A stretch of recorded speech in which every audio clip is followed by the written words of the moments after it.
Morning. It's Wednesday the 4th of June 2025. We've been advised to stock up on food now just in case there's a nuclear war, so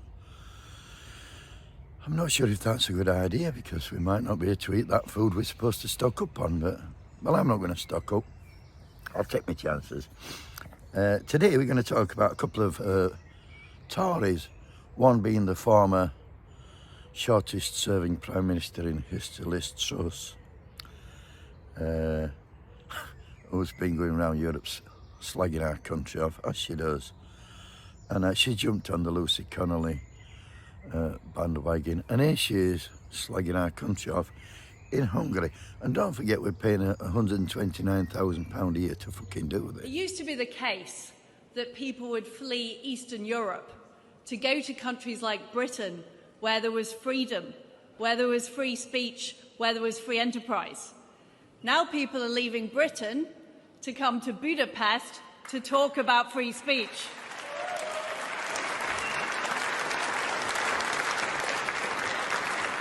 And the reason for this is that, unbelievably, people are being locked up in Britain for speaking out in public.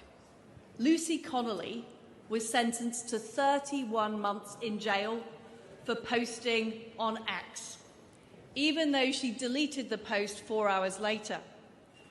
And last week, she tried to appeal to be let out of jail early for good behaviour.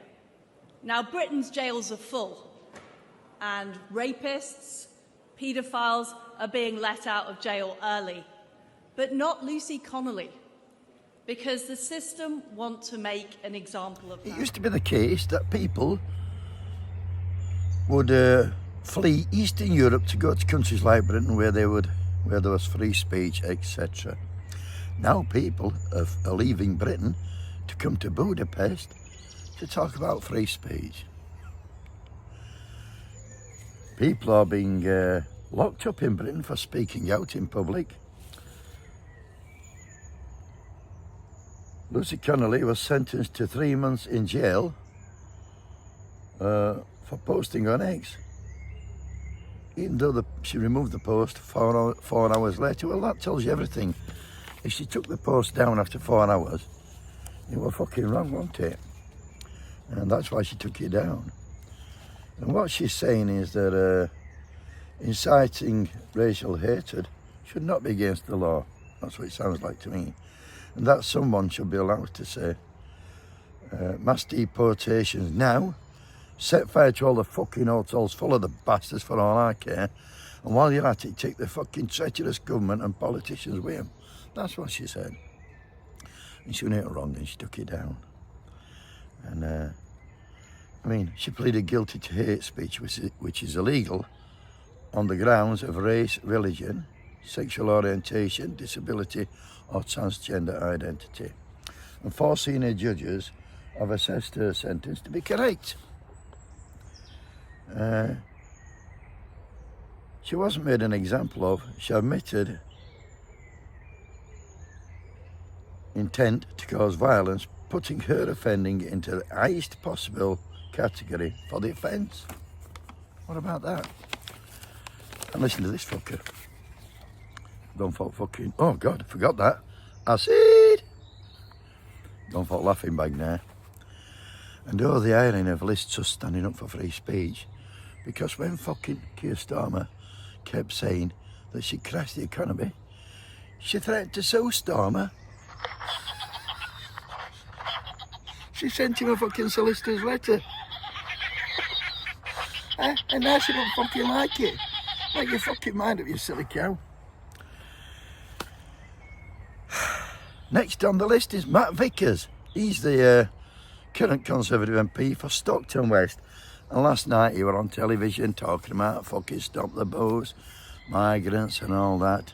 And he was like actually singing the fucking praises of the Rwanda scheme. But hats off to Victoria Derbyshire, who's probably the finest journalist out there, who holds people to account. She squared him up just like this. Do you know where those people are now? No, if I may, I'm going to stop you there. I'm so sorry, Matt Vickers. You sent 4 people to Rwanda and they volunteered. And hang on, and you spent £700 million on that scheme. Do you know how much that is per person? 175 million. And it's wasted now because the scheme was never allowed to start. It Oh, would have come started. on. It was in place. We Come fought with your on. lefty lawyer chums. We scrapped like dogs to try and get it through, and it was in place. It was happening. Those flights And were then- booked, and then- those people would take off. And then, Now the guy- weirdly, you called an election before a plane could actually take off with real people on it. And we put the guy in charge of the country who's campaigned against the deportation of You're foreign criminals, ignoring. who's You're constantly ignoring. voted You're against every ignoring. measure we brought. You sent 4 people to Rwanda and they were volunteers. You spent £700 million. That's £170 million, £175 million per person. And he still tried to make a case for it. You can't make it up because no wonder we fucked. After 40 years of that shambles, this is why we are where we are. Take me back to 2010 when it was a beautiful country before fucking Cameron and his bunch of crooks fucked it all up. And I can't see us, I'll be honest, I can't see us ever recovering, not in my fucking lifetime. Wakey, wakey. Have a great day, everybody. Look at this for a glorious morning. Bird's looking a bit sad, though.